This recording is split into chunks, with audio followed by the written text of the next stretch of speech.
Aujourd'hui, j'ai le plaisir d'accueillir Solène Feg. Solène est une jeune entrepreneur aux multiples projets et elle va nous démontrer que suivre son intuition peut nous conduire à vivre mille et une vies. Cependant, accepter sa multipotentialité n'a pas toujours été simple. Pendant longtemps, j'ai pas compris ce comportement, ce mode de fonctionnement, on va dire là, chez moi. Et d'ailleurs, les autres non plus, parce que si je te parle d'astrologie et de business, a priori, ça n'a rien à voir.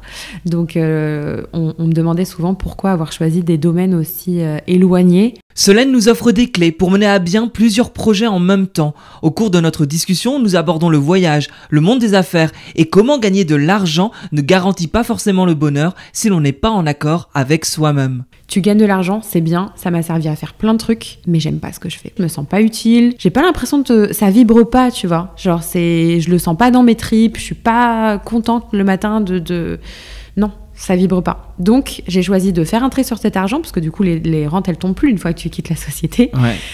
Et de repartir encore à zéro.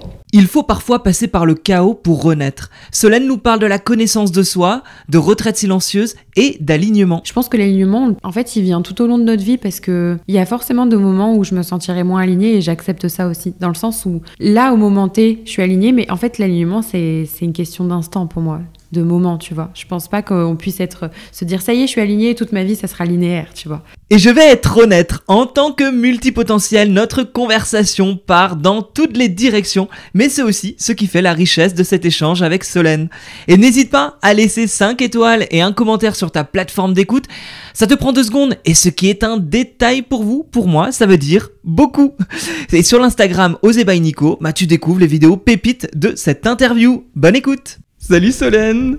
Salut Nico! Comment tu te sens aujourd'hui sur ce petit aller-retour express à Paris? Eh ben écoute, super bien en soi, je commence à avoir l'habitude, mais c'est chouette, je suis là pour de bonnes raisons et j'ai vraiment hâte. Ouais, parce que je sais que tu es une grande voyageuse, t'aimes découvrir le monde, on va en parler de tous ces voyages que tu as pu faire, qui font sûrement la personne que tu es aujourd'hui. Tu respires le soleil, en tout cas.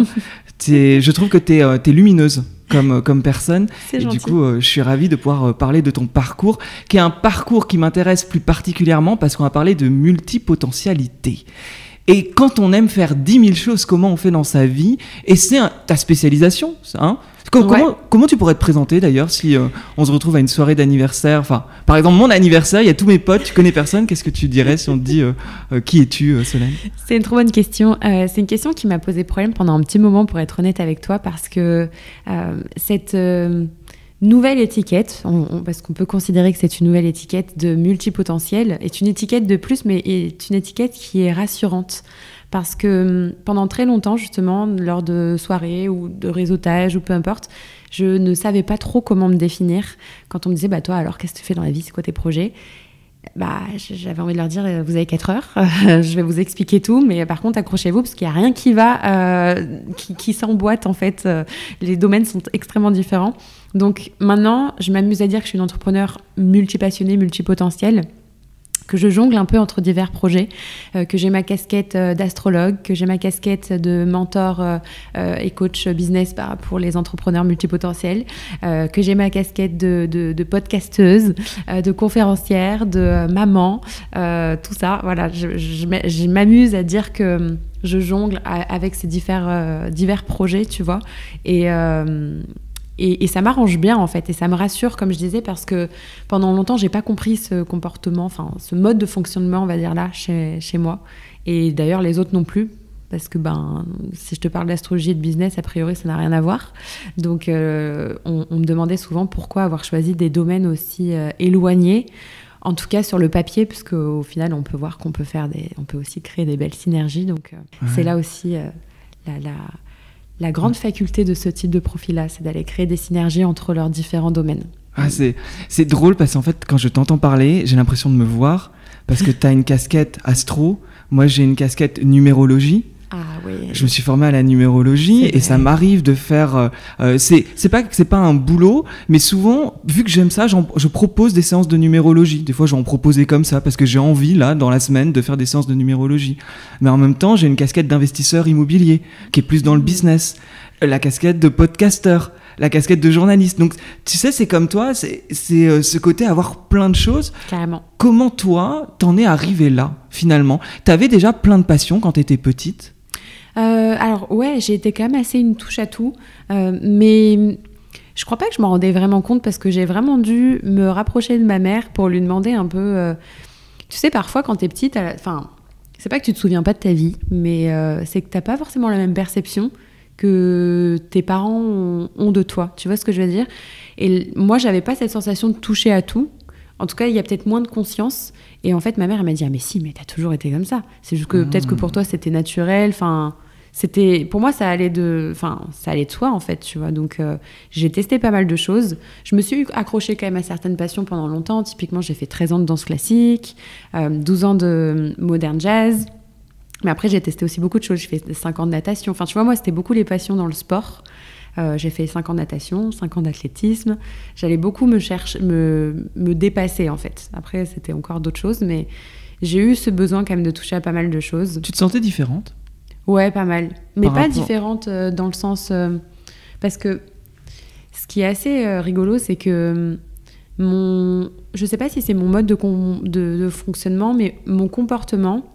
En tout cas, la partie introvertie-extravertie a énormément changé chez moi. C'est-à-dire que quand j'étais petite, j'étais très extravertie. Mais énormément. D'ailleurs, ma mère est restée sur cette image-là de moi. Ouais. Et en fait, j'ai switché. Maintenant, je suis plus passée du côté obscur de la force. T'es plus discrète ? Ouais, bah alors, en fait, je suis plutôt introvertie, mais pas introvertie timide, parce que je sais que l'introversion est souvent très mal perçue, très mal comprise.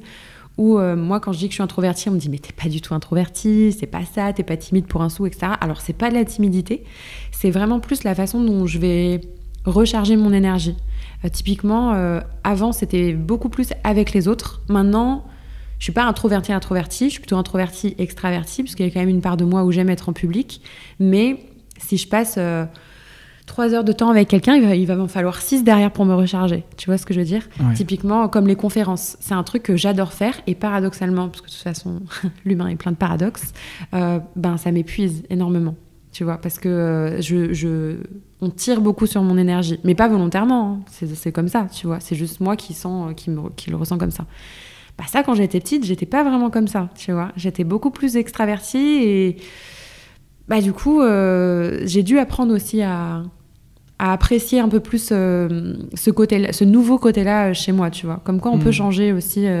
on sait qu'on change, mais en tout cas, de changer à ce point et de passer d'un mode à l'autre, je pensais pas, moi-même. Tu sais, quand tu parles de paradoxe, c'est intéressant parce que on a l'impression... J'avais fait un épisode avec Yannis Sia, qui était danseur-chanteur. Je crois que c'est l'épisode 37, si je me trompe pas. Et lui, il parlait du fait qu'il voulait pas rentrer dans les cases et qu'il pouvait être à la fois très masculin et jouer des danseurs très masculins, comme être très féminin en drag queen, et qu'il pouvait avoir ce côté très féminin. Et il disait que c'était pareil dans toute sa vie, où il ne pouvait pas dire qu'il était que timide, ou que extraverti, ou que triste, et il expliquait cette multitude que l'on a chez nous, en fait, d'exprimer. On peut avoir plusieurs rires, plusieurs façons même d'être triste, et c'est la pluralité qui fait notre personne. Et tu dois le voir aussi avec l'astrologie, finalement, de voir que rien n'est... Comment c'est né la passion pour l'astrologie ? L'astrologie, ça fait 6 bonnes années maintenant, je pense que je m'y intéresse, mais ça fait réellement que 3 ans que je suis vraiment, vraiment formée. Dans le sens où avant, je restais un peu en surface. Alors, j'ai poncé énormément de podcasts et de comptes Instagram et diverses choses en astrologie, mais à un moment donné, j'ai ressenti le besoin de vraiment me former, parce que j'avais envie déjà de... Moi, je suis une grande fan des outils de connaissance de soi. Donc déjà, juste de me comprendre moi-même. Et me comprendre moi-même, c'était aussi comprendre les autres. Parce que souvent, on voit aussi les outils de connaissance de soi comme quelque chose de presque égoïste, alors qu'en fait, on existe aussi à travers l'autre, tu vois. Donc se comprendre soi, c'est aussi comprendre l'autre et comprendre ce qui nous entoure. Et donc moi, je le vois pas vraiment comme quelque chose de très égoïste, très nombriliste. Et l'astro, c'est un peu ce qui m'a poussée à aller d'abord enfoncer cette porte-là. Parce que déjà, moi, je suis une jungienne dans l'âme. Les archétypes de Jung, les symboles, etc., j'adore, ça me parle. Et l'astro que je pratique, parce qu'il y a plusieurs courants astrologiques, c'est l'astrologie psychologique et moderne, tu vois, qui se base notamment sur, entre guillemets, les travaux. Alors, je mets entre guillemets parce que s'il y a des personnes qui nous écoutent et qui sont dans la psychologie, ça peut vous faire un peu frissonner. Et bondir. Mais le principe d'archétype, en tout cas, est repris dans les signes astrologiques avec les 12 signes. Donc c'est pour ça qu'on dit que c'est basé sur les travaux de Jung. Mais c'est vraiment, enfin, je pourrais en parler pendant des heures, mais c'est un outil qui est fascinant, qui est passionnant, et c'est bien plus que un simple horoscope qu'on va lire le matin dans le journal. Moi, c'est un peu ce que j'appelle de l'astrologie de comptoir. Pour moi, ça fait pas de sens. C'est même dommage parce que c'est un peu dénigrer l'image de l'astrologie qui, pour moi, est très sensé, enfin en tout cas c'est pas objectif, mais moi je trouve ça très sensé et très profond parce qu'on est bien plus que notre signe solaire, et je pense que ça doit être exactement la même chose pour la numérologie. En fait, quand tu creuses un peu, tu découvres énormément de choses, et dans un thème astral, tu peux voir plein de choses, tu vois. T'as ton signe solaire, t'as ton ascendant, t'as ta position lunaire, certes, mais t'as aussi toutes les planètes, tu vois, qui étaient là au moment où t'es né. En fait, le thème astral, grosso modo, c'est comme si tu prenais une photo du ciel au moment où t'es né.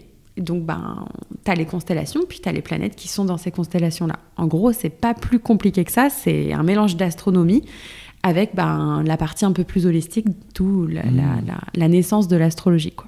Tu vois, ça fait déjà moins de 10 minutes qu'on parle, on a parlé de plein de sujets, on est déjà parti dans pas mal de sens. On va revenir sur ton parcours qui t'a fait être qui tu es aujourd'hui, parce que je pense que tu t'es pas assumé avec toutes ces activités comme ça en un claquement de doigts. T'as quel âge aujourd'hui ? 28 ans. T'as 28 ans, j'imagine qu'il y a 10 ans, t'étais pas dans cette connaissance dont tu parlais justement. Quand t'as fait tes études, tu savais où tu voulais aller, tu savais qui tu voulais devenir ? Pas réellement, non. Honnêtement, j'ai entrepris le voyage de la connaissance de soi il n'y a pas super longtemps. En soi, j'ai 28 ans, ça doit faire peut-être... mais je pense à mes débuts d'entrepreneuriat il y a 5 ans. Voilà, donc j'avais 22, 23 ans, j'étais à l'étranger. Mais avant ça, pendant les études, la seule chose dont j'étais à peu près sûre, c'est qu'il fallait que je travaille pour moi à un moment donné. J'avais pas encore eu d'expérience salariée, mais j'avais ce truc de vouloir fédérer l'idée. Voilà. J'ai fait des études, alors je me suis arrêtée assez tôt quand même. J'ai passé un bac technologique et ensuite j'ai fait un BTS dans le management. Donc je suis toujours restée un petit peu dans la branche un peu managériale, marketing, communication. C'est des choses qui m'ont animée. Donc ça, voilà, je me suis pas trop éloignée de ça. Mais je me suis arrêtée parce que j'ai pas eu l'envie de me spécialiser derrière, parce que justement, en fait, l'école m'a jamais posé trop de problèmes en soi, dans le sens où j'étais quand même une bonne élève. Mais je me reconnaissais pas, comme beaucoup, je pense, dans ce système-là. Et j'étais une élève qui avait d'excellents résultats dans certaines manières et des résultats pitoyables, mais vraiment pitoyables, quitte à être la dernière de la classe dans d'autres matières, tu vois. Donc, je me maintenais bien, mais c'était pas forcément un système qui était fait pour moi. Donc, tu vois, je savais pas encore que j'étais un peu ce profil touche à tout. Même si, au final, c'était évident parce que je voulais déjà faire pas mal de choses. Mais à la fin du BTS, les seules choses qu'on entendait, c'est spécialise-toi. Fais quelque chose derrière, mais spécialise-toi. Et moi, cette phrase, elle m'a fait peur, et je pense que c'est aussi pour ça que j'ai pas repris mes études derrière. Je devais rentrer en école de commerce, j'avais passé les concours, j'avais payé. Et c'est important de préciser que j'avais payé, dans le sens où, à l'époque, c'était compliqué. Moi, mes parents, ils m'aidaient pas du tout. Et donc du coup j'avais payé de mes petits sous, quoi, et en fait je me suis jamais présentée parce que je pense que ça m'a vraiment fait peur de me dire spécialise-toi. Je l'ai entendu comme enferme-toi pendant quelques années là-bas, et puis on verra. Et en fait ça m'a pas parlé, donc je suis partie dans diverses choses, la restauration, j'ai fait plein de métiers. Et puis ce que tu dis là, spécialise-toi. J'ai l'impression des fois, tu en as parlé dans l'un de tes podcasts, un livre que tu aimes beaucoup, qui t'a marqué, c'est One Thing. The One Thing, yeah. The One Thing, avec le bel accent. Qui est un livre que je n'ai jamais lu et qui me fait peur comme il m'attire. Ouais. Et j'ai bien aimé que t'en parles, parce que finalement, toi, tu touches à beaucoup de choses, et pourtant, tu l'as mis en avant, alors que ce livre, je sais que c'est... être focus absolument sur une chose. Complètement. Et moi, c'est pour ça que ça me fait très très peur. Et pourtant, t'en parles. En quoi ce livre est quelque chose d'important selon toi ? Toi qui dis justement, se spécialiser, ça me fait peur. Et pourtant, il y a quand même ce côté focus du livre qui t'interpelle. C'est quoi la différence entre être focus peut-être et faire qu'une seule chose et être spécialisé ? L'idée de ce livre, c'est vraiment de choisir la chose, la tâche, alors vous mettez le mot que vous voulez dessus, qui va nous faire sentir qu'on a avancé dans notre journée, qu'on a avancé dans notre semaine, qu'on a avancé dans notre projet. Donc la tâche qui va avoir de l'impact direct sur notre projet. Donc effectivement, moi au début quand j'ai lu ça, je me suis dit oula, je sais pas si ça va vraiment me convenir, mais à la fois ça ne nous demande pas spécialement, alors peut-être très indirectement, après je pense qu'on le lit avec le prisme qu'on a envie d'avoir aussi, hein. Mais ça nous demande peut-être indirectement de nous spécialiser, mais moi je l'ai pas entendu comme ça. Je l'ai remanié en me disant que finalement prioriser c'était important, et moi ça a fait aussi partie de mon credo, parce que vouloir entreprendre dans multiples projets, l'idée c'est pas de se perdre et de commencer 10 projets, de n'en terminer aucun ou alors de les bâcler. En tout cas, mon côté perfectionniste et mon ascendant vierge ne me disent pas ça. Donc du coup voilà, en tout cas personnellement, et je pense que c'est aussi quand on entreprend, c'est ce qu'on a envie de faire, on a envie d'entreprendre dans des projets qui nous tiennent à cœur, mais dans les projets qui potentiellement ont réussi, ou du moins qu'on arrive à bien mener et pas à bâcler. Et là, avec ce livre-là, moi ça m'a apporté plus de clarté sur justement la notion de comment on priorise, tu vois. Et je dis pas que je le fais tout le temps, mais ça m'a apporté un autre prisme, un autre angle de vue sur, ok, peut-être que parfois je m'éparpille un petit peu trop dans ma journée, et qu'au lieu de faire justement la tâche ou les 3 tâches, puisqu'il y a aussi cette fameuse règle de 3, qui pourrait vraiment bénéficier à mon projet ou mes projets actuels, bah peut-être que je vais aller chercher des choses pour contourner un petit peu, parce que je sais pas, je fais un peu ce qu'on appelle de la procrastination active, donc je fais pas tout à fait les choses, ou je fais pas les choses vraiment essentielles parce que j'ai peut-être peur aussi, parce que dans un projet entrepreneurial, ben je pense que tu le sais, mais on est le miroir en fait de notre boîte. Donc aussi quelque part, quand on a peur de quelque chose dans notre boîte, c'est souvent en miroir avec nous, on projette énormément, tu vois. Donc ça, il faut en être conscient. Et moi, je sais que je connais aussi un petit peu mes mécanismes. C'est aussi à ça que les outils de connaissance de soi nous servent, plutôt qu'ils nous desservent. C'est de reconnaître un peu aussi quand parfois on fait des détours, qu'on n'a pas envie d'aller voir certaines choses, etc. Bah, tu vois, The One Thing, c'est exactement à ça que ça m'a aidé. C'est, ok, focalise-toi, sois honnête avec toi-même, parce que c'est important, et regarde la chose que tu pourrais faire aujourd'hui ou cette semaine qui pourrait relativement te servir de tremplin sur un de tes projets ou sur tous tes projets. C'est intéressant, là, ce que tu mets en lumière, c'est le côté de prioriser. Quand j'ai lancé le podcast, j'hésitais énormément, et un pote m'a dit, vu que j'avais un pied dans l'immobilier un peu partout et que j'avais un nouveau projet, il m'a dit, mais fais un plan de 90 jours. Et pendant 90 jours, pendant 3 mois, fais tes interviews, lance ton podcast, et tu verras ce que ça sera au bout de 90 jours. Peut-être que tu mettras le projet à la poubelle, ou peut-être que tu continueras. En fait, je pensais pas qu'en 3 mois, il pouvait se passer autant de choses. Ah oui. Et en fait, il y a une sorte de focus, mine de rien. Ouais, clairement. Mais sur une courte durée, ce qui faisait que j'avais pas l'impression de me spécialiser dans, attention, ma vie désormais, ce sera du podcast pour toujours. Tu vois. Exactement. Et se laisser le choix peut-être à un moment donné. Ouais, complètement. Et en fait, pour moi, tu as tout dit. Alors, je pense qu'effectivement, il y a différentes méthodes. C'est pour ça que moi, j'aime pas prôner c'est la méthode, c'est celle qu'il vous faut, etc. Parce que ça fait un peu gourou. Mais plutôt moi, je suis plutôt partisane de tester, expérimenter, allez-y. Je sais pas si tu connais un peu le Human Design. Alors, je connais beaucoup moins le Human Design que l'astrologie. Mais vu que j'ai fait faire ma charte, je sais que je suis un profil 3-5. Et les profils 3-5, s'il y en a qui nous écoutent, il faut tester, expérimenter. Surtout la ligne 3. C'est des profils des lignes en tout cas, qui ont besoin de toujours, sans cesse, apprendre, tester, échouer même. L'échec fait partie fondamentalement de cette ligne-là. Et la ligne 5, bon, c'est un peu la ligne du sauveur. Mais bref, en tout cas, ce que je voulais te dire par là, c'est que pour moi, il n'y a pas de méthode miracle, mais je suis plutôt d'accord avec ce que t'as dit ton ami, parce que moi, c'est un peu ce que je dis aussi. Moi, j'appelle ça des saisons de focus, en fait. Et ma saison de focus, je la crée justement sur des bases de 90 jours. Après, il y a toujours le mot flexible.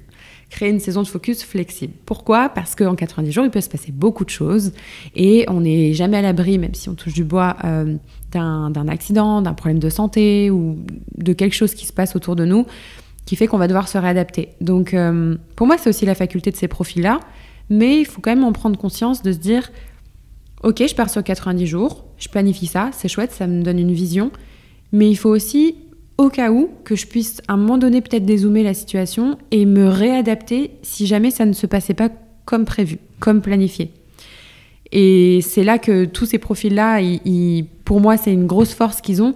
en général, c'est l'adaptabilité. Beaucoup ne s'en rendent pas compte parce que c'est assez naturel, mais les profils multipotentiels, et je suis certaine que c'est ton cas aussi, toi qui jongles, en fait, on est capable de s'adapter énormément à différentes situations, différents environnements même. Étant donné qu'on touche à plusieurs domaines, on est mis dans cet environnement-là, puis ensuite dans un autre. Et on s'en rend pas compte, mais ça nous donne un côté un peu caméléon, mais pas caméléon péjoratif, parce qu'en caméléon, on a tendance à se dire un peu, c'est un peu péjoratif, ils se font un peu dans la masse, on sait jamais sur quel pied ils dansent, etc. C'est pas vraiment dans ce sens-là. C'est plutôt caméléon, je suis capable de m'adapter à n'importe quel environnement qui m'entoure ou n'importe quelle situation. Ouais. C'est difficile, mais je peux le faire. Quand j'étais à fond dans l'immobilier, je me souviens que je pouvais être au téléphone avec un locataire, puis avec un agent immobilier, puis avec un directeur de travaux, puis en même temps, avec mon métier de journaliste, travailler sur une thématique, avec Faustine Bollard sur France 2, les thématiques changent toutes les semaines, donc ça va de maladies à de la tromperie, à des maladies psychiques, et je pouvais en fait jongler avec tout ça et finalement être assez à l'aise de régler des problèmes et en même temps de parler à quelqu'un qui a été diagnostiqué sociopathe et de comprendre comment il gère sa vie. Et tout ça, c'est vrai que ça amène une adaptabilité quelque part. Et moi, je me rends pas compte parce que je le vis, mais tu as le sentiment que des gens n'arrivent pas à vivre ça, justement, que tout le monde n'a pas cette adaptabilité-là. Alors, je pense que tout le monde l'a, mais tout le monde ne l'aperçoit pas chez lui. En tout cas, c'est souvent ce que j'ai remarqué chez les profils multipotentiels que j'accompagne. C'est... En fait, vu que la multipotentialité n'est pas assumée, déjà quand on pose multipotentiel comme mot, ça rassure. Mais à la fois, ça nous fait aussi tout de suite mettre « Ah, mais peut-être que je me mets encore dans une case alors que j'ai envie d'en sortir. » Alors oui, on va venir dessus après. Mais en tout cas, souvent, c'est des profils qui ne perçoivent pas du tout leur force. Et pour moi, l'adaptabilité, c'est une grosse force. Tout comme la curiosité. On dit souvent la curiosité est un vilain défaut. Pas tout le temps, ça dépend dans quel contexte. Mais c'est des profils qui sont tellement touche à tout, qui ont tellement de divers intérêts, qui ont envie de... en fait, ils ont envie d'aller partout parce que tout les intéresse, donc ils ont envie d'apprendre, ils ont envie de connaître. Et c'est de la curiosité, mais c'est pas de la curiosité mal placée pour moi. À partir du moment où on arrive à en faire quelque chose derrière. Alors, le piège, c'est de tomber dans un apprentissage infini et de, entre guillemets, ne rien en faire derrière. L'idée, c'est quand même d'apprendre des choses qui peuvent potentiellement nous servir. Si c'est pas tout de suite, peut-être qu'on pourra faire des synergies, des jonctions plus tard avec nos projets, mais pour moi, c'est une grosse force, une force énorme, parce que du coup, pour moi, c'est ce que j'appelle les profils de demain. Même dans le monde salarial, il faut qu'il y ait des profils multipotentiels. Maintenant, c'est pas encore le cas, ça tend à changer, je pense, mais il y a beaucoup... On recrute de base sur des profils spécialistes. Tu vois, on le sait, on va regarder notre CV, on va dire, t'es spécialisé en quoi, c'est ça. Si on voit que t'as changé 6 fois de travail en 2 ans, on va te regarder avec des gros yeux. On va dire, mais comment ça ? La multipotentialité, elle n'est pas encore bien comprise, tu vois, dans notre monde d'aujourd'hui. Ouais. Avant, c'était pas le cas. À l'époque de Leonardo de Vinci, par exemple, lui, c'était un multipotentiel. À l'époque de la Renaissance, c'était... comment je pourrais dire ça ? C'était... mis en avant, en fait, tu vois. C'était vraiment un don. Voilà, on peut dire ça comme ça. C'est-à-dire que tous les profils multipotentiels, c'était des érudits, il fallait les écouter, c'était les maîtres de tout le monde, entre guillemets. Les temps ont bien changé, mais je pense que maintenant, avec ce qui se passe, ça va changer pour moi. Ça va changer et c'est important que les salariés en prennent conscience, mais surtout les patrons. Oui. Les startups, tout. Ouais. Ce sont les profils de demain pour moi. C'est un équilibre entre tout ça, tu vois. Avant d'arriver, parce qu'on est encore reparti sur autre chose, mais à la base, on essayait de suivre ton parcours. Je divague. Mais en fait, toi, t'as donc tes études, t'as fait plein de travail, de plusieurs travails, oui, c'est ça. Ouais. Et t'as voyagé. C'était une évidence pour toi de toucher à tout parce que tu ne trouvais pas ta place, tu ne voulais pas te spécialiser, donc tu as commencé à essayer plein de boulots. En fait, à quel moment tu t'es retrouvé à ta place, où tu t'es dit, là, c'est ce que je veux ? Qu'est-ce qui s'est passé pour en arriver là ? J'ai commencé à voyager il y a 7 ans maintenant, donc j'avais 21 ans pour mon premier grand voyage. Et déjà... T'es partie où ? Je suis partie en Australie. Ouais. Je suis partie en Australie pendant 1 an avec ma meilleure amie à l'époque. et qui l'est toujours, hein, d'ailleurs je dis à l'époque, mais c'est toujours ma meilleure amie.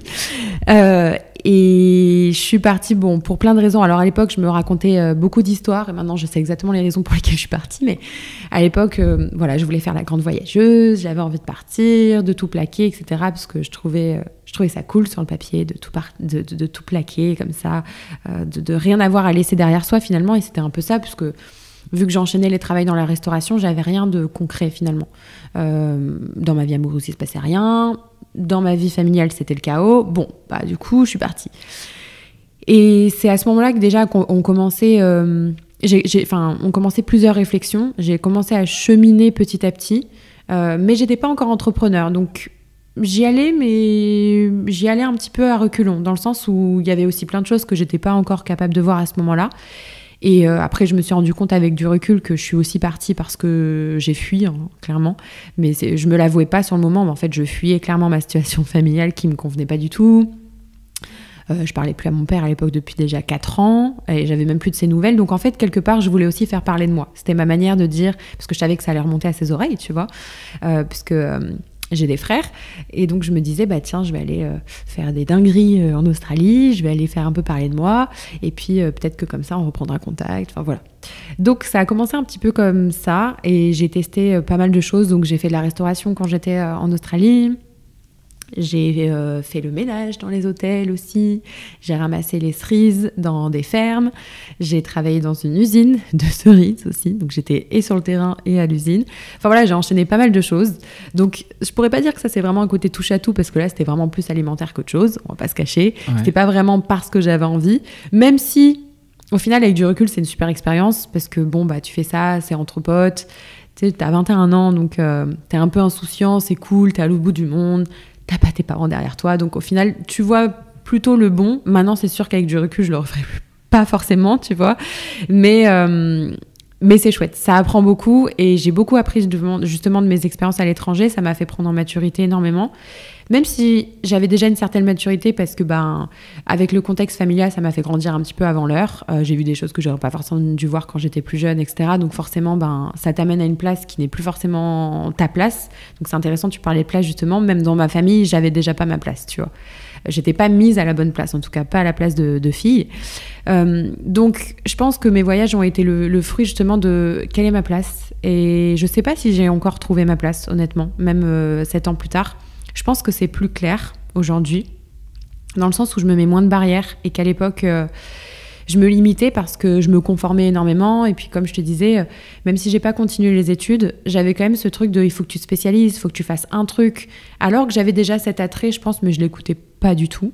Et puis j'étais pas encore entrepreneur, donc j'avais pas encore le courage de me lancer. Et puis après voilà, ça a découlé, je suis rentrée en France, je suis repartie au Canada pendant 2 ans, et c'est vraiment là que je me suis lancée en 2018, quand je suis partie au Canada, de 2018 à début d'année 2020. Et là voilà, là il y a eu d'autres déclics. Tu t'es lancée dans quoi? Parce que tu dis je me suis lancée, mais qu'est-ce que t'as fait? Qu'est-ce que j'ai fait? Un truc que je fais plus du tout aujourd'hui. Qu'est-ce que j'ai fait? Je me suis lancée, et bon, moi je suis un profil qui expérimente et qui teste. Donc j'ai commencé par le marketing de réseau. D'accord. Tu vois ce que c'est le marketing de réseau? Voilà. J'ai commencé par là, ça m'a pas plu. Donc j'ai fait ça pendant 8 mois à peu près. Et alors ça m'a pas plu pour plein de raisons qui me sont propres, mais moi je me suis sentie hyper désalignée à ça, en fait, tout simplement. Donc voilà, encore une fois, c'est très propre à moi, ça veut pas dire que c'est un business model qui est désaligné. C'est juste que c'est là que j'ai vraiment compris la notion de sens dans ce qu'on fait. Et pour être hyper sincère, moi j'ai pas commencé pour les bonnes raisons. C'est-à-dire que quand j'ai commencé à entreprendre, je savais que je voulais entreprendre, mais je savais aussi que je voulais me sortir de ma merde financière. Voilà, pour le dire très clairement. Donc t'étais pour l'argent? Clairement. Clairement. Et parce que voilà, j'ai tellement été dans un sentiment de pénurie, en fait. Vraiment, je vibrais le manque à mort, et que j'avais envie, en fait, de m'en sortir. Sauf que j'avais pas de morale, tu vois, clairement. C'est tout à fait assumé.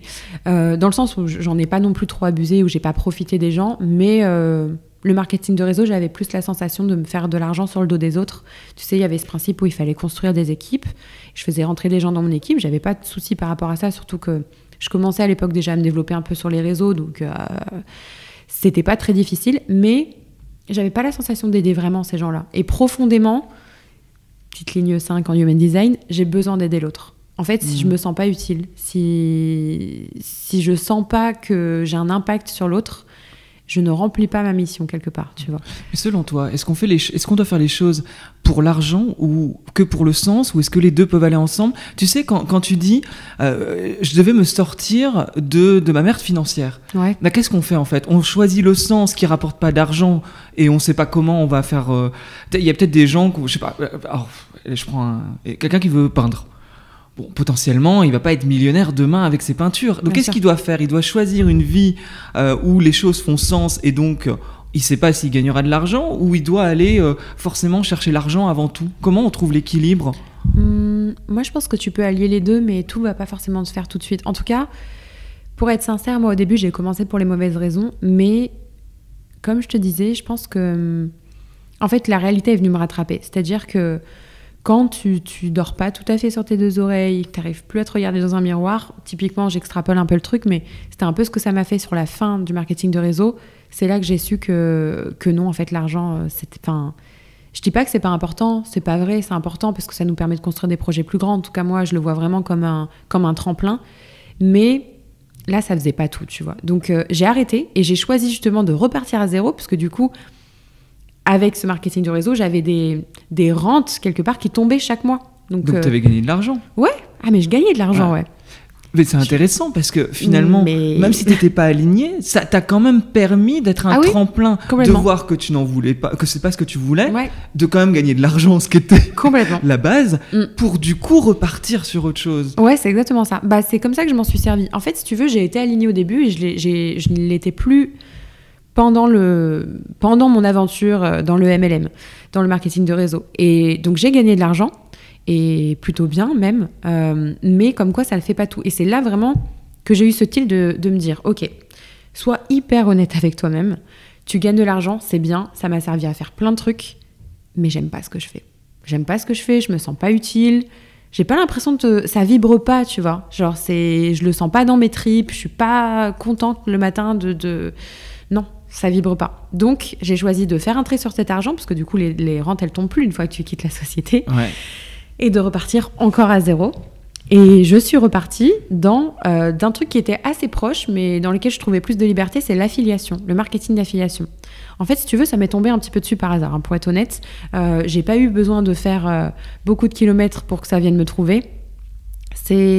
Moi, j'ai acheté beaucoup de formations à l'époque, parce que justement, ma curiosité faisait que j'avais envie d'entreprendre et en ligne. Et vu que moi, j'y connaissais rien en ligne, que c'était pas du tout mon dada et que je me souvenais de mes notes en informatique, en BTS, elles étaient catastrophiques, je me disais, il va falloir que j'apprenne. Et vu que à l'époque, alors c'était le début des formations en ligne, en tout cas sur le marché francophone, maintenant il y en a beaucoup.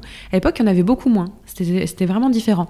Donc voilà, j'avais pas énormément de choix non plus, mais j'ai choisi de me former notamment à l'immobilier, parce que moi j'adorais l'immobilier, avec Christopher Van Gen. Ouais. Voilà. Et moi, je parlais beaucoup de sa formation. En fait, j'étais un peu... Donc ça, je le faisais déjà un peu en même temps que le MLM, mais ça me rémunérait pas du tout. Hein. J'étais un peu le TripAdvisor des formations, quoi. J'ai acheté des formations, j'en parlais, je donnais mon avis hyper sincère, ce que j'aimais moins, etc. Et les gens, bah, du coup, ont commencé à énormément me faire confiance. Et c'est là que ma communauté a vraiment commencé à grandir et à se souder. Parce qu'ils voyaient que je donnais mon avis sincère, que j'avais rien à gagner en plus. Et quand j'ai eu quelque chose à gagner avec l'affiliation, bah, mon avis est resté le même. Et en fait, c'est Christopher Van Gen qui m'a donné ma première opportunité, qui m'a dit, écoute, j'ai entendu parler de toi, j'entends que tu parles de ma formation assez souvent. C'est super gentil, tu me ramènes plein de monde, mais toi, tu gagnes rien. Donc viens, je te propose un deal, je te crée un lien. T'as rien à faire si ce n'est continuer à faire ce que tu fais, donc tu dis tout à fait ce que tu penses, ce que t'aimes moins, mais bah, quand on te demande, tu peux balancer le lien. Parce que moi, du coup, je balançais le lien, mais sans lien à lui. Donc je gagnais vraiment rien, tu vois.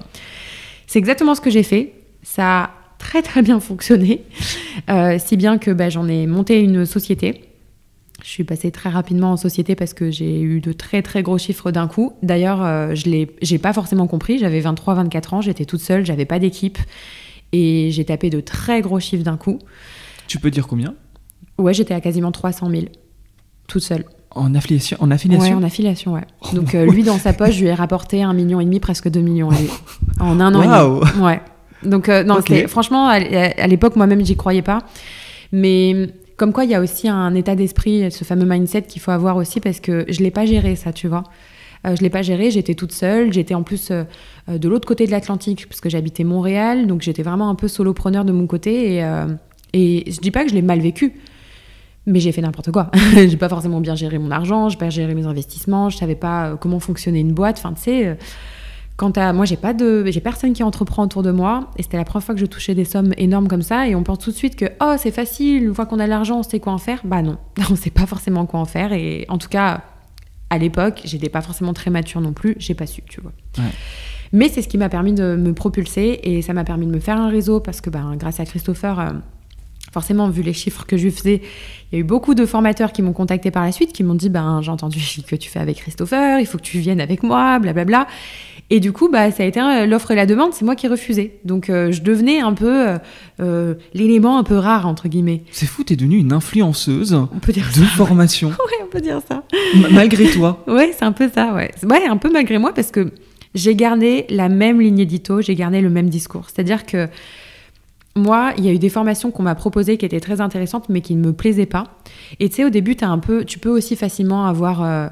il y a l'appât du gain, tu vois, parce qu'il y a aussi beaucoup de formateurs, voilà, je citerai pas le nom, mais il y a aussi des gros formateurs dont les formations ne me plaisaient pas du tout, avec lesquels j'étais pas du tout alignée, parce qu'en général, ils me donnaient accès à leurs formations. Et en fait, c'est arrivé qu'il y a des formations qui cartonnent sur le marché et qui, moi, me plaisent pas, que je refuse. Parce qu'en fait, ça m'a rappelé le chemin avec le MLM. À chaque fois, je me reposais la même question. Est-ce qu'elle fait du sens pour toi ? Est-ce que tu te vois vendre ça à ta communauté ? Parce que c'est une chance aussi d'avoir des gens qui nous suivent, tu vois, et pour moi, il ne faut pas abuser de leur confiance. Mais est-ce que tu aurais été contente d'acheter cette formation, en fait ? Et du coup, si ça... Non, je ne l'aurais jamais acheté, ça ne m'a... Exactement, c'est ça. Ouais, pas du tout, dans le sens où, du coup, en fait, moi, je passais un deal avec le formateur dans le sens où je communiquais pas dessus, je lui expliquais exactement la raison, mais voilà, je disais rien. En fait, valait mieux pour lui, parce que à la fois, j'avais pas envie de descendre sa formation en public, c'est pas le but non plus, mais dans ce cas, le deal, c'est, je suis désolée, je préfère ne pas communiquer, tu vois. Comme ça, toi, ça te porte pas...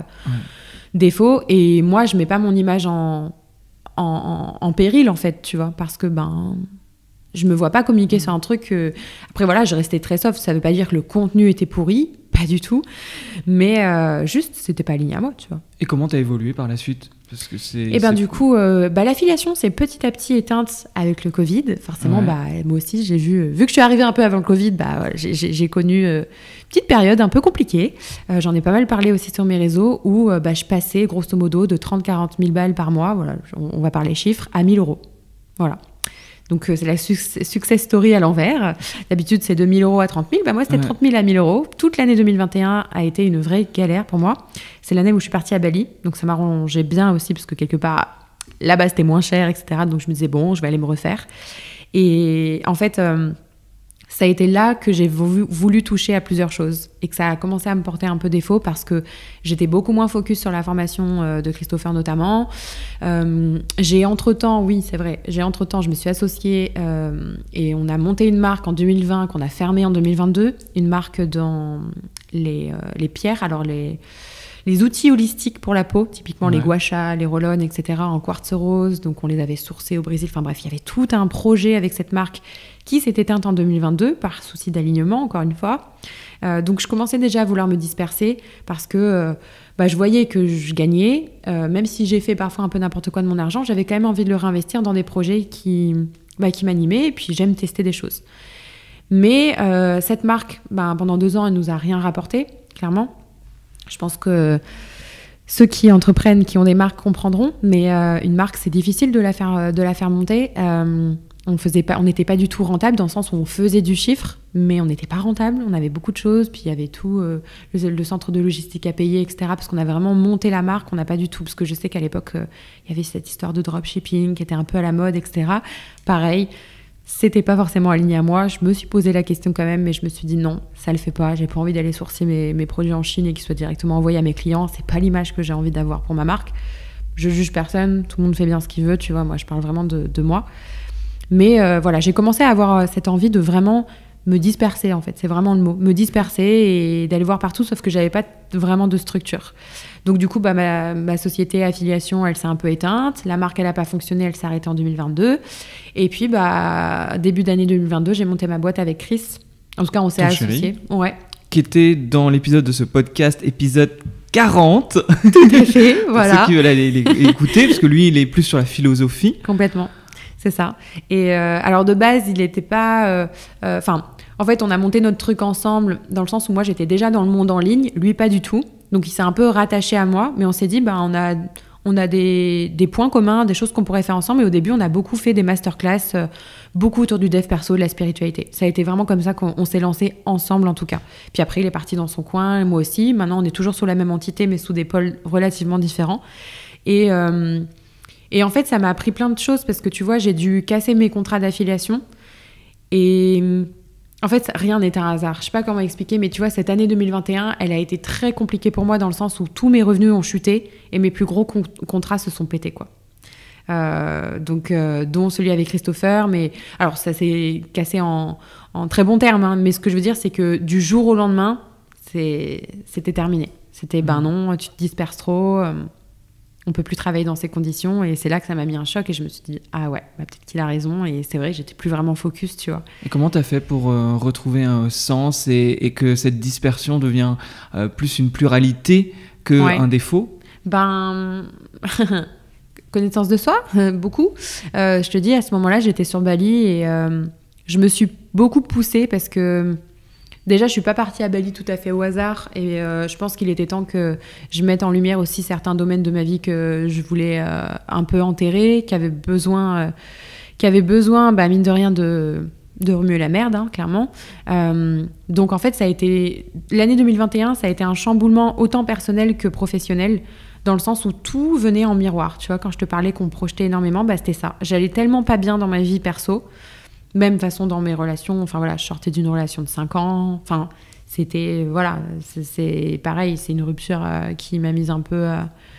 Enfin voilà, t'es obligé de t'en remettre coûte que coûte, tu vois. Mais du coup, t'as ça à gérer, t'as ton pro, mes entreprises, elles étaient en train de couler. Enfin, c'est là que tu te dis, qu'est-ce que tu fais, en fait. Mais quand t'as une âme d'entrepreneur, tu rebondis. Même si c'est pas simple, mais moi, ce qui m'a permis de rebondir, c'est de me connaître, en fait, énormément. Et d'aller dans là où je voulais pas aller voir. Donc, j'ai fait plein de trucs. J'ai fait beaucoup de cérémonies très, très spirituelles à Bali, des cérémonies chamaniques. J'ai testé plusieurs médecines sacrées, dont je parle pas trop en général parce que je pense que ça doit venir nous trouver et que c'est pas quelque chose qu'on doit nous aller chercher, puisque moi, c'est tout à fait comme ça que ça s'est présenté à moi. C'est pas du tout ce que je cherchais, c'est quelque chose qui me faisait très très peur. Et pourtant, ça m'a énormément aidée. Je dis pas que ça m'a sauvée, mais parce que je pense qu'il faut prendre beaucoup de recul sur ça aussi, mais ça a énormément changé la perception que j'avais de la vie, ma perception que j'avais de moi-même, de tout ce qui m'entourait, et ça m'a apaisée tellement. Et même mes proches l'ont remarqué, j'étais beaucoup moins en colère parce que j'avais beaucoup de noirceur en moi, beaucoup de colère en fait, qui ruminait et qui ne sortait pas, et qui du coup c'était compliqué. Je pense que ça a beaucoup joué sur l'échec en fait. T'as le sentiment d'être passé par le chaos pour pouvoir renaître? Ouais, clairement. Ouais, clairement. Complètement. Et c'est en passant par ce chaos-là que tu arrives à être qui tu es aujourd'hui? Tu penses que c'était inévitable d'arriver dans ce truc de dispersion? J'ai l'impression que tu as un chemin de vie qui est... t'as expérimenté, mais qui t'a amené à aller voir ce que tu ne voulais pas, finalement. En suivant, t'as gagné de l'argent, c'était ton leitmotiv de base, mais en même temps, ça t'a amené à ce chaos qui est arrivé là. Il y avait la rupture en plus, et ce besoin de se recentrer, et donc de se dire comment je me recentre. T'as trouvé tes propres moyens, ta propre façon de te recentrer, et que t'es passé par, j'ai le sentiment, dis-moi si je me trompe, mais par des périodes un peu compliquées quand même. Ouais, complètement. Mais je pense que ce qui m'a aidé à sortir de là, c'est vraiment d'arrêter de... C'est les limites que je me posais, en fait, tu vois, parce qu'au final, j'ai eu le même schéma un peu dans... Tu vois, avec le marketing de réseau, j'ai commencé à gagner, puis je suis repartie à zéro. Donc, je suis retournée dans le salariat, blablabla. Puis ensuite, j'ai recontinué avec le marketing d'affiliation, puis je suis repartie à zéro.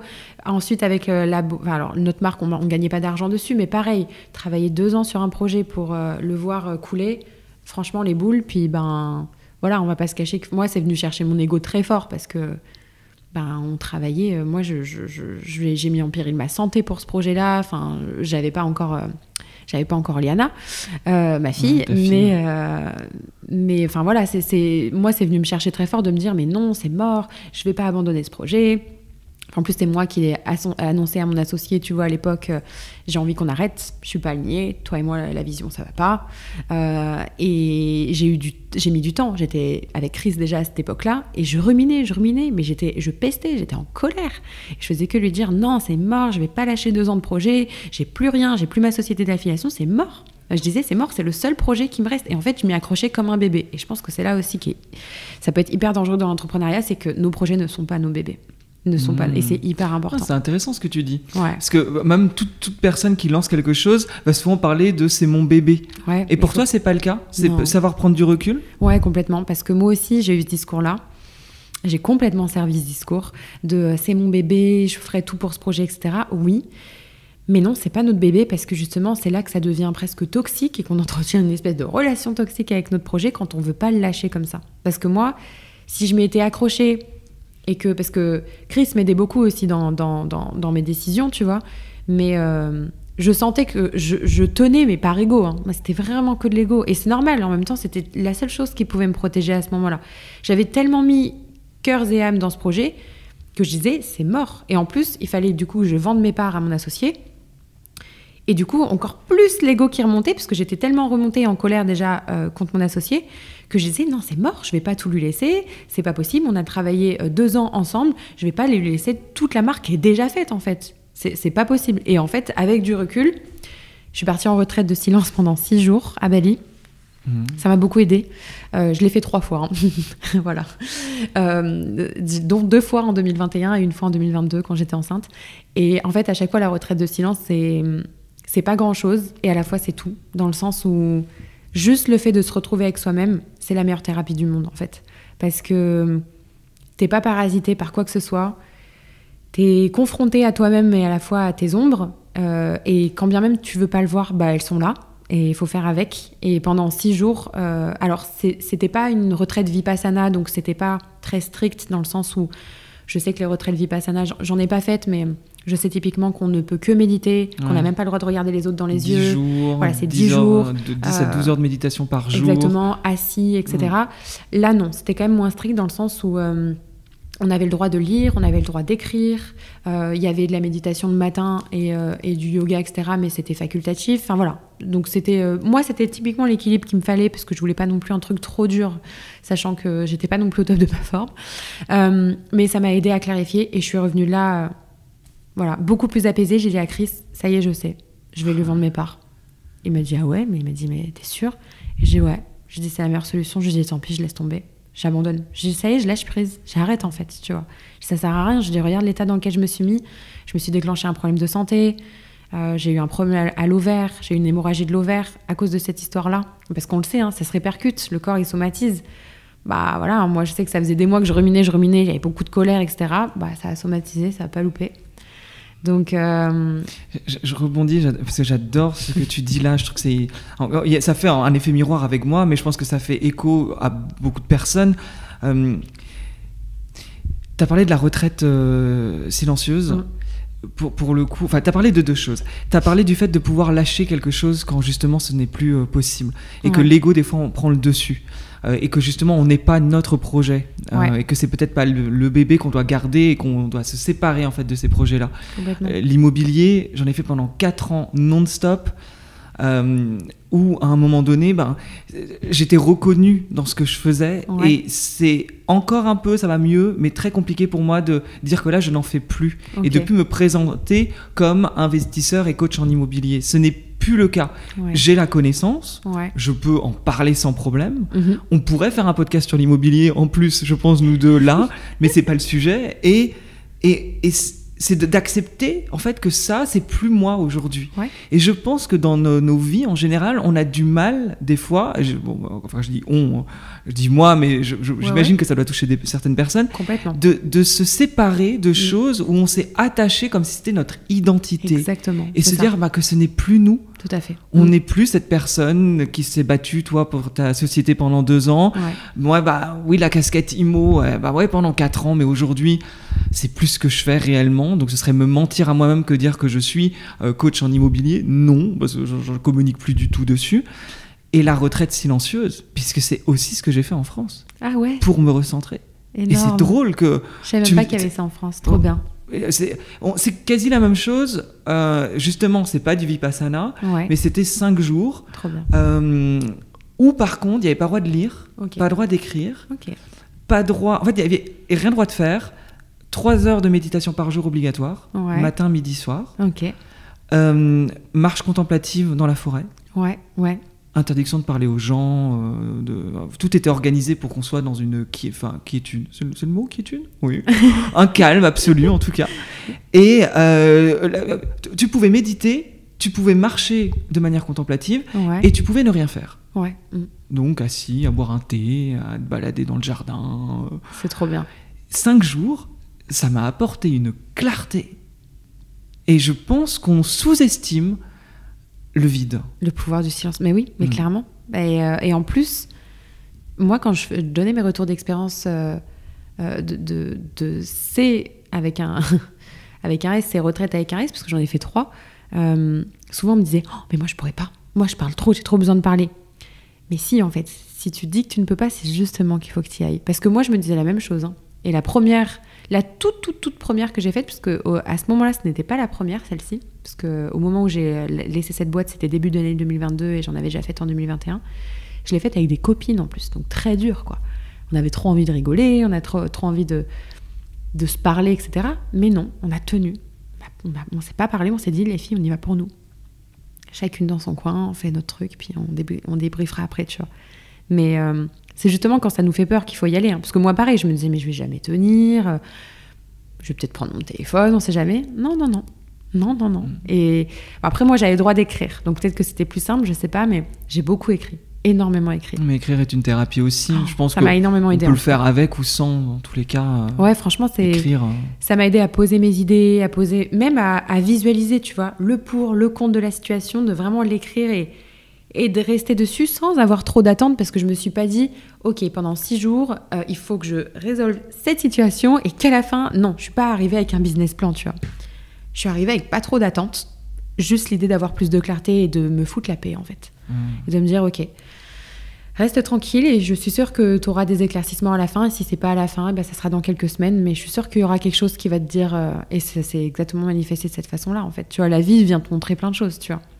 Le problème de santé, plein de trucs, enfin voilà, c'est là que je me suis dit, bon, on lâche, on arrête, et encore une fois, ce ne sont pas nos bébés, c'est important. Ça veut pas dire que ça a moins d'importance.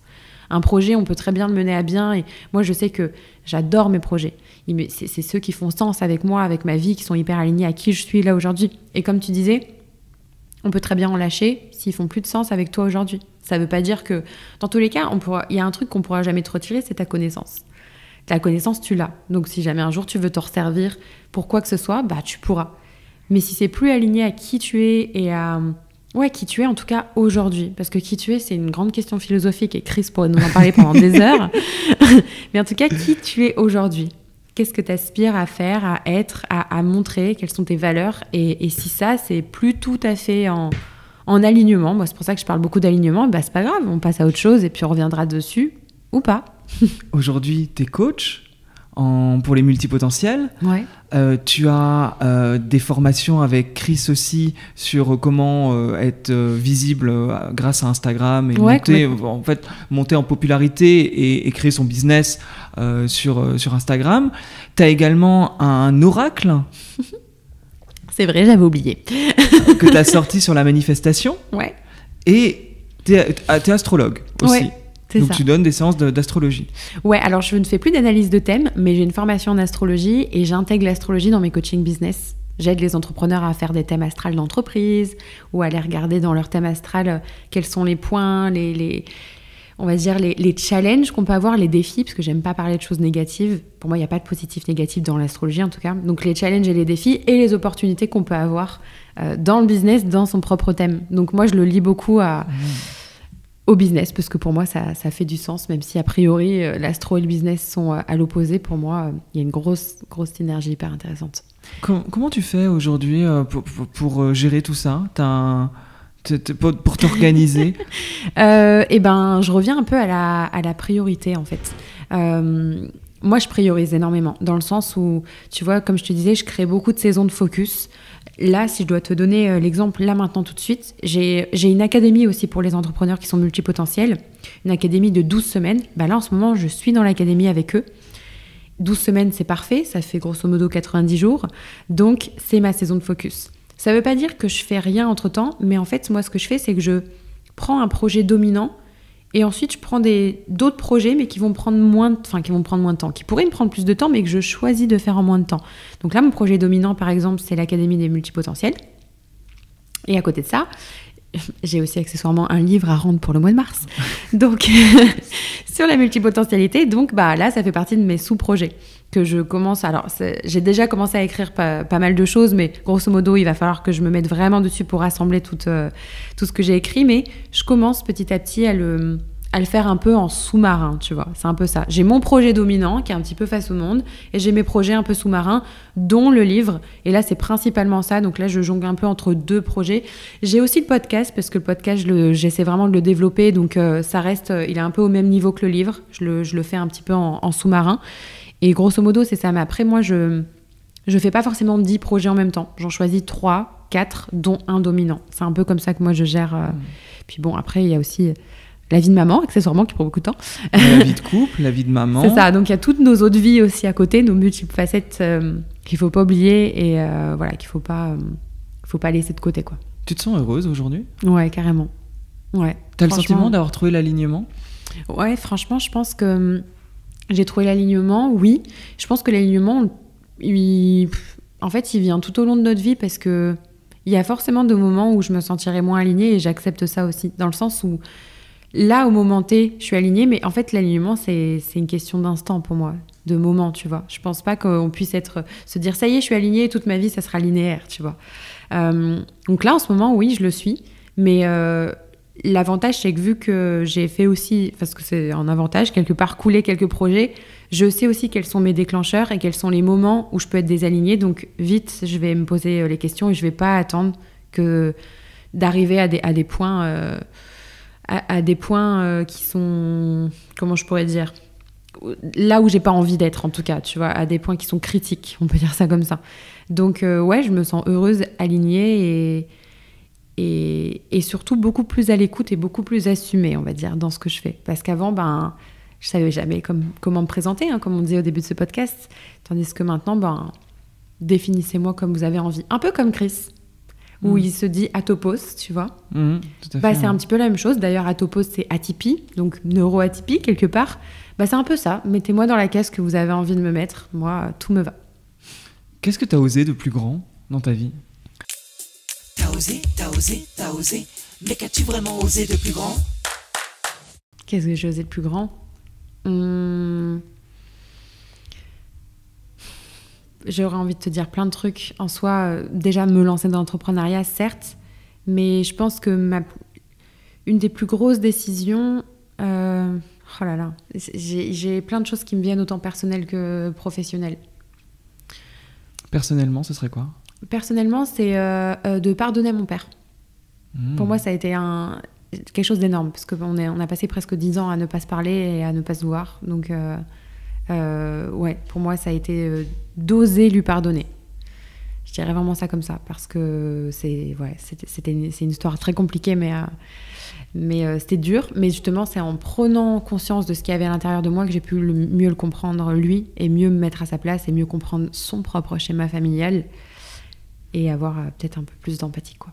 Donc, vous êtes réconciliés aujourd'hui ? Ouais, aujourd'hui, ça va mieux. Donc il y a le pardon plus la réconciliation. Ouais, ça va mieux. On sera jamais, je pense... j'aurai jamais la relation père-fille rêvée, mais on est dans de bons termes, donc c'est l'essentiel. Est-ce que ton père, c'est pas ce qui a finalement... Est-ce que la relation compliquée avec ton père, c'est pas ce qui amène la femme que j'ai en face de moi aujourd'hui ? Ah si, sûrement, hein. Sûrement, même si je n'ai, encore une fois, hein, c'est normal, pas toujours été ce que je suis aujourd'hui, mais parce que forcément, en plus ça fait un peu cliché et moi j'aime pas trop ça, je méprise un peu le côté victime, mais Parce que je l'ai été pendant longtemps. Je pense que c'est pour ça que je le méprise aujourd'hui. Je me suis comportée comme une vraie victime pendant très longtemps.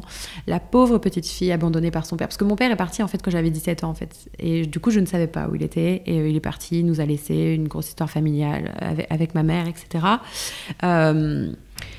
Et donc, forcément, ça se rejoue dans les relations. Parce qu'après, moi, en plus, 17 ans, j'étais dans ma toute première relation. Et voilà, j'étais la pauvre petite fille abandonnée, qui avait peur qu'on l'abandonne tout le temps, très dépendante. Enfin voilà, je te fais pas le schéma, mais grosso modo, oui, ça a joué sur qui je suis aujourd'hui parce que j'ai dû d'abord prendre conscience de ça. Ça, c'était avant de rencontrer Chris, pour d'abord aller faire ce travail et me dire, non, tu n'es pas que ça. Puis comme tu parlais tout à l'heure d'identité, en fait, c'est exactement ça. C'est que moi, je me suis rattachée à ça. C'est-à-dire que si je ne racontais pas cette histoire, si je n'étais pas la pauvre petite fille abandonnée par son père, j'étais personne. Et ça, j'ai du mal, ça vient de chercher, tu vois, j'ai du mal à me dire, non, arrête, tu n'es pas ça, en fait. Tu es bien plus que ça. Mais encore faut-il que tu le vois, tu vois. Et moi, je m'amusais tout le temps à raconter ces histoires en disant, mais vous comprenez, ma vie est horrible, quoi. Alors que bon, ça va. On s'en sort. Je trouve que tu as un parcours qui est inspirant et qui peut inspirer énormément de personnes, qui montre que tu es passé par des périodes difficiles, que tu as peut-être fui à des moments donnés, comme quand tu es parti en Australie, mais qu'en expérimentant, tu as compris des choses, ça t'a amené sur des nouveaux chemins. Et en fait, regarde, et pourtant tu n'as que 28 ans aujourd'hui, mais quand on connecte les points, comme dirait Steve Jobs, connecting the dots, on se rend compte que tout ça t'a mené à la personne que tu es. Ouais. Moi, j'ai envie que les gens comprennent quand on écoute ton témoignage, c'est de comprendre que rien n'arrive par hasard et qu'en suivant ses envies, même quand des fois, c'est parce que financièrement on veut réussir et que donc on prend un business pour l'argent, au final tout ça t'a amené à trouver ton alignement, qui est alignement, comme tu l'as bien dit, d'aujourd'hui, mais qui, mine de rien, t'a permis d'avoir ce chemin. Complètement. Ouais. Qui est extrêmement riche pour ton jeune âge.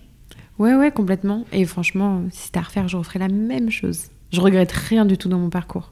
Même quand j'étais moins alignée, je le regrette pas, parce que comme tu l'as dit, je pense que c'est aussi ce qui m'a amenée ici. Et puis mine de rien, ce petit désalignement m'a amené un peu d'argent, qui m'a amené à amener un autre projet, etc. Donc ça m'a servi de tremplin, tu vois. Donc je pense qu'il faut savoir pourquoi on fait les choses aussi, et d'être désaligné un petit moment, c'est pas grave en fait. C'est juste qu'est-ce que vous allez faire de ça. Est-ce que vous allez rester là-dedans ? Et du coup, ça peut être un peu dangereux pour vous, parce que pour moi, quand t'es pas aligné à un projet, à un moment donné, soit t'es mis en lumière, soit la vie elle vient te le mettre en lumière, et ça peut être dur, tu vois. Donc ça dépend de ce que tu vas en faire. Mais d'être un tout petit peu, à un moment donné, plus trop en accord, ou ça vibre plus, c'est pas très grave. Enfin, c'est même pas grave du tout, tu vois. Ça dépend juste comment tu vas réagir face à ça, toi, derrière. Ce sera ma dernière question, mais tu te vois où dans 10 ans ? J'adore ces questions. C'est les questions qu'on te pose un petit peu à un entretien salarial. Comment vous vous projetez dans 5 ans ? Ah mais je le prends mal parce que j'espère que ça ne fait pas trop entretien. Non, j'adore. Non, j'adore parce que c'est hyper pertinent en plus avec tout ce qu'on vient de dire. Mais justement, c'est pour ça. Parce que c'est une putain de question. Franchement, j'en sais rien. Et je sais pas si... Je sais même pas s'il y a de réponse à ça. Parce que je pense qu'en bonne multipotentielle, il y aura d'autres choses qui vont s'ouvrir sur mon chemin. Et moi-même, enfin, c'est même pas d'autres choses, c'est que je vais carrément aller ouvrir les portes. Je le sais, mes intérêts vont me mener quelque part. Donc, je sais pas où je me vois. Mais en tout cas, le contexte... Je me vois dans un contexte sain avec lequel je suis toujours autant alignée que maintenant et sans limite. Moi, c'est vraiment l'idée, c'est de ne pas me limiter et de ne pas, paradoxalement, me mettre dans une case. Mais en tout cas, une case qui me limite. Je sais que cette notion de case, elle revient souvent, comme je disais tout à l'heure, parce qu'on nous dit « mais être multipotentiel, c'est pas finalement se remettre dans une case ». Alors si, mais moi, je la compare souvent, cette case, à une espèce de cage ouverte de laquelle je sors comme je veux, tu vois, et je me balade entre les cases. Donc en fait, je choisis. C'est pas les autres qui me mettent dans une case, c'est moi-même qui choisis d'en sortir et de me balader. Dans 10 ans, je me vois comme ça. Toujours... En fait, j'ai envie de te dire, un petit peu avec la même vie que j'ai maintenant, peut-être d'upgrader un petit peu la vie que j'ai maintenant et de voir d'autres projets naître, parce que forcément, hein, j'ai pas encore tout ce que je veux, mais ouais, de continuer à vivre ma vie comme je l'entends en tout cas, d'assumer tout autant les multifacettes que j'ai en moi et de permettre à d'autres personnes, même à des milliers de personnes, si je peux, de les assumer aussi. Ça serait vraiment chouette. Je trouve que c'est un très beau message de fin. D'ailleurs, je vais demander aux personnes qui nous écoutent si vous avez envie qu'on se revoie pour la sortie de ton livre, de ne pas hésiter à me le dire, parce que j'aimerais beaucoup en connaître davantage sur toutes tes retraites et ton expérimentation, parce que je sais que là on a survolé la connaissance de soi finalement, et je pense qu'on pourrait repartir 1 heure là-dessus, et puis 1 heure sur l'immobilier, et puis 1 heure sur le podcast, et puis 1 heure... Mais en tout cas, cette partie-là, sur peut-être la vie holistique à Bali, ça m'intéresserait. Donc, n'hésitez pas à nous envoyer un petit message, que ce soit à Solène sur ton Instagram. Ouais, plaisir. Solène Feg, il y a les liens de toute façon en description. Parce que je crois que ton Instagram, c'est là où on peut te retrouver le plus facilement avec tous tes programmes, avec ce que tu proposes. Complètement. Je commence un tout petit peu à me lancer sur LinkedIn, mais je trouve ça un peu dur. Ouais. Donc, je suis très, très présente sur Instagram surtout. Merci d'avoir partagé ton parcours. Merci à toi pour l'invitation, c'était cool. Puis j'ai envie de te dire à très très bientôt, j'espère. Oui, à bientôt. Merci Nico. Salut. Bye bye. Merci d'avoir écouté cet épisode jusqu'au bout. J'espère que cet échange avec Solène t'a passionné. Alors n'oublie pas, si t'as une multitude d'envies, de désirs, de projets, qu'est-ce qui t'empêche de les réaliser ? Je te le souhaite en tout cas, d'avancer vers ce chemin, parce que franchement, on n'a qu'une vie, mais si dans une vie on pouvait réaliser 1001 vies, pourquoi s'en priver ? En tout cas, je te dis à très très très bientôt. N'oublie pas, 5 étoiles sur Apple Podcast, Spotify, un petit commentaire aussi, comme je le disais au début de ce podcast. Ce qui est un détail pour vous, pour moi, veut dire beaucoup. Et sur Osez by Nico, le podcast, les vidéos pépites de cette interview. Je te dis à très bientôt, salut.